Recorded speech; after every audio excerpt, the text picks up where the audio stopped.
Hello, my friends, and welcome back. Thank you very much for being with me again today. A little macro update on Ukraine, which is I'm not going to be focused on little town of Bethlehem here or, GG shot 3 rounds there. No, the general overview, the most important developments, today being the 25th of January 2024. 2025. All right, let's move on. I'm still in 2024. New voice of Ukraine. 46 Russian drones shot down by Ukrainian defense forces overnight. Ukraine's defense forces shot down 2 guided missiles and 46 enemy UAVs, with 15 drones failing to reach their targets, according to Ukrainian air defense on January 26th. So they did like this. The Russian forces launched 2 Kh-5969 guided missiles and 61 Shahed strike UAVs, along with drones of various types. From the Black Sea airspace, I will show you, several Russian regions, including Oryol, Kursk, Bryansk, Milevrovo, and Primorsko-Akhtarsk, where that located right here. So the Black Sea is in the south of Ukraine. This is the Crimean Peninsula. This is Romania here. This is Bulgaria here. This is Romania as well, soon to be. So that's from the Black Sea area. And the other ones are Milerovo. Milerovo is where this Primorsko-Akhtarsk. Let's go from south to north. Primorsko-Akhtarsk is right here across from the Sea of Azov in this area. And then you got Milerovo, which is this weird little thing here, like a horn. This is Milerovo. This is from the east, obviously. And then the 3, which is Bryansk, Oryol, and Kursk, these 3 oblasts. So north, northeast, east, south, east, and south. Pretty intelligent. The Ukrainian Air Force confirmed the downing of 2 guided missiles, 46 UAVs and drones in several oblasts. So let's see what targets the Russians aimed at, including Odessa, Kharkiv, Poltava, Sumy, Kiev, Cherkasy, Donetsk, Zaporozhye, Dnipropetrovsk, Khmelnytsky, and Kirovohrad. Those are located, let's start with Odessa, right here, then Mykolaiv, Dnipropetrovsk, and is Kherson, didn't even mention it. Dnipropetrovsk, Zaporozhye here, Kharkiv, Sumy, Chernihiv, Cherkasy, and then you got here Khmelnytsky. So this is the area they struck, as I call it, the Fertile Crescent. Next one. Ukrainska Pravda. Ukraine's air defense downs 2 guided missiles and almost 50 UAVs. And here is the evidence for the prosecutor's attorney's office right there. And here they tell us the same thing as the other guys told us. Move on. Again, look, Ukraine downs 2 Russian missiles and 46 attack drones. Russian drones strike Kharkiv. Multiple districts hit. Fires and casualties reported. So where is Kharkiv? Right here. This is Kharkiv in the east of Ukraine. All right, this is Kharkiv. Now, is the town of Kharkiv, Kharkov, or it is the oblast? Oh, let's see. Let's see. Explosions were heard in Kharkiv as Russian forces attacked the city using Molnia drones on January 25. The strikes affected the Holodnohirsky, I'm not going to go with these guys right here, districts, 3 districts. The mayor reported. The Ukrainian Air Forces have warned of targets over the city and the potential activation of air defense systems. A 3rd strike was confirmed in the Kivsky district with no casualties. All right, next one. Ukrainska Pravda. So these are the Ukrainians. I don't understand. They report this. Russians advance in Toretsk and 3 other settlements, the deep state reports. So this is Toretsk in here, and this is the areas where these guys advance. Let me show you on the big map. So we have the map of Ukraine, and we're going to go in Donetsk Oblast, which is right here. And Toretsk is north, or kind of east, not north, but east of Pokrovsk, which is right here. We're going to use Pokrovsk in a minute. And Toretsk is in here. So what they show you here, the advancement here, you will see it here. Pokrovsk, Toretsk is in this area here. Right, so according to the Ukrainians, they say that the Deep State Analytical Project, and they use them, reported on the night of 25th of January that the Russians had advanced in the city of Toretsk and 3 other settlements in Donetsk oblast. And the enemies right here advance in Toretsk, near Nadivka, Dachnia, and Suki Yali. Next one. Again from the Ukrainians, and this is a baboonish picture. I mean, you can tell she's a woman right there, or a fat guy. Anyway, and here this guy's smiling. What's going on over here? Nevertheless, it's kind of heavy for you. Maybe he's a man. General Staff reports fierce battle on Pokrovsk front. Escalation in Toretsk sector. So they are talking about this area in Donetsk, which is Pokrovsk here. Toretsk is, as I said, here. And in the big scheme of things, zoom out, in the almost center of the front line. Since the start of the day, as many as 117 combat clashes have occurred on the front line, with the Russian forces primarily focusing their attacks in the Pokrovsk sector of the front. Border settlements including Velika, Psipa, Pika, Pikara, Kakapa in Sumy region and in Chernihiv region continue to suffer from shelling originating from the Russian territory. So Sumy and Chernihiv are attacked by these guys. Chernihiv is right here, or Chernihiv, Chernihiv, and Sumy. So the Russians are shelling this area as well.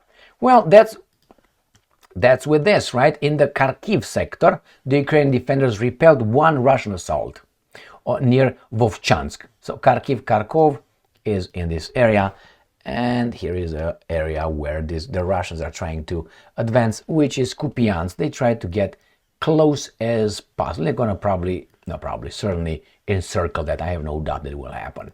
Unless the war ends, Trump will stop it.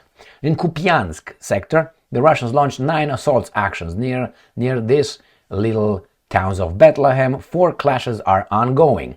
In Liman sector, so they go from north of the front, and they descend.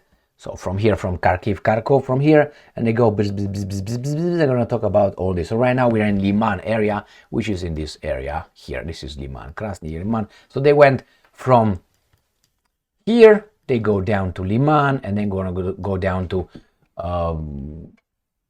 Chasiv Yar. They're going to go down to Chasiv Yar, Pokrovsk, and then they're going to go to Hopolivka, Kapalivka. I'm going to show you.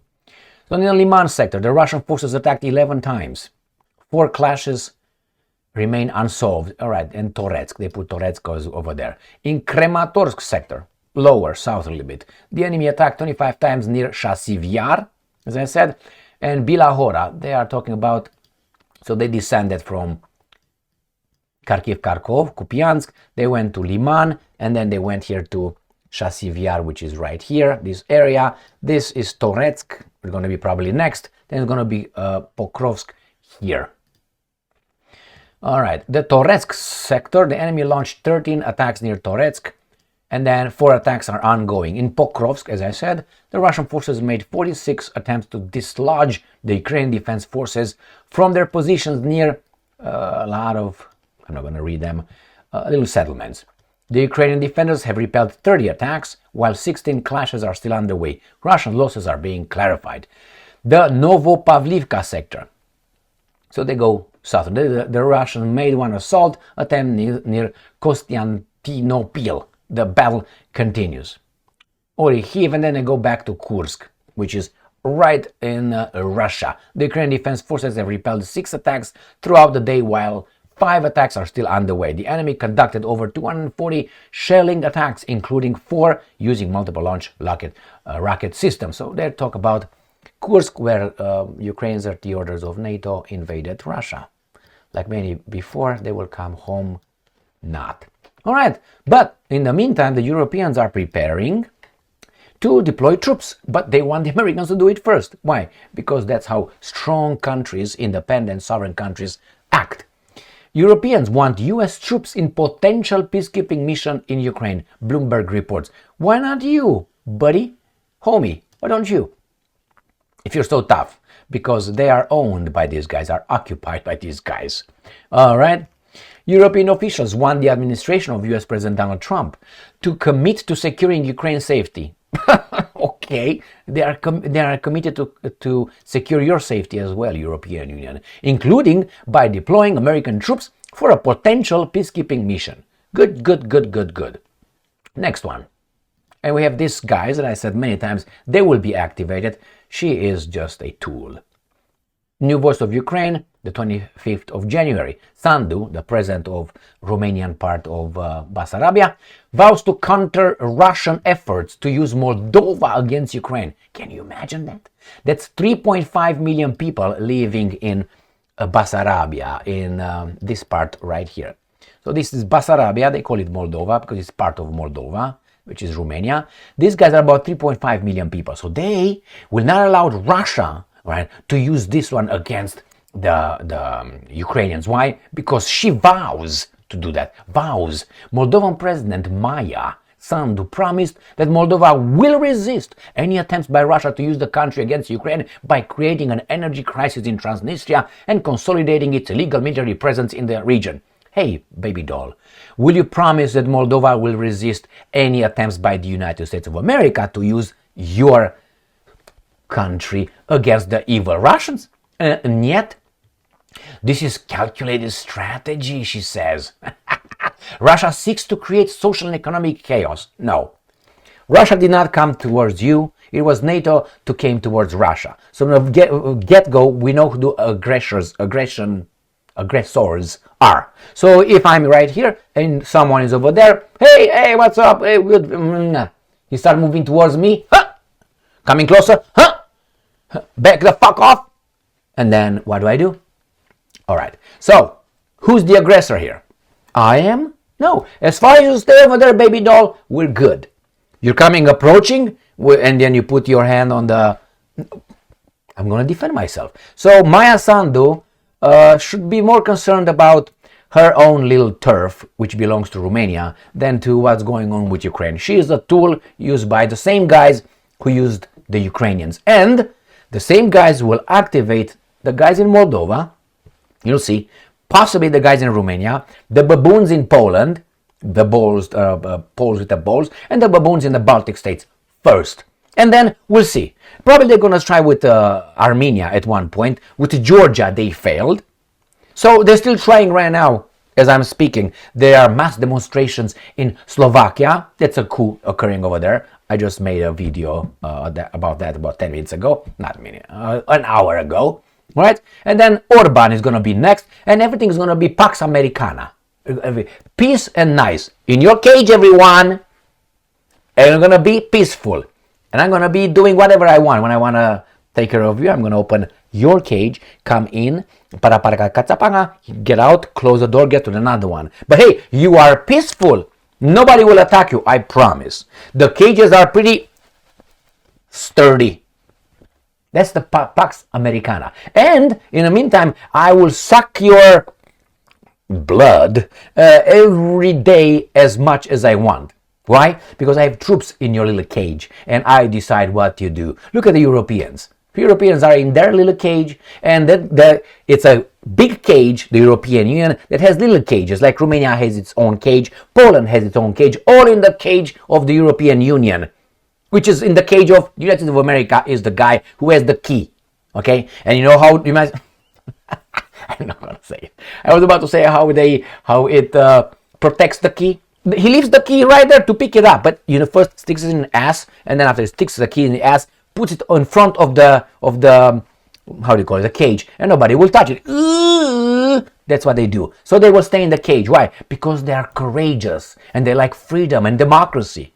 That's how it is. Big cage, smaller cages, and it's only one person. I'm sorry, two. They're wandering around. Two being on that side, which is Israel and United States of America. On the other side, you have other people. Russia is not in a cage. Kim Jong-un, the woodchuck in North Korea, is not in a cage.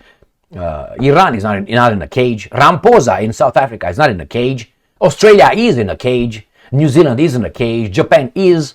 South Korea is. North Korea is not. So whomever we don't like, or Maduro in Venezuela is not in a cage, who these guys designate as bad people, that means they're outside of the cage. Once they get in a cage, they're our boys. Okay? So we can designate based on if they do what we tell them to do. That sums up, if you want, what's going on in Ukraine. The Russians don't want to do what these guys tell them to do. And they say, okay, we're going to activate these baboons. Clip. Thank you very much for being with me again today. Stay strong, stay smart, look for the truth, and be just.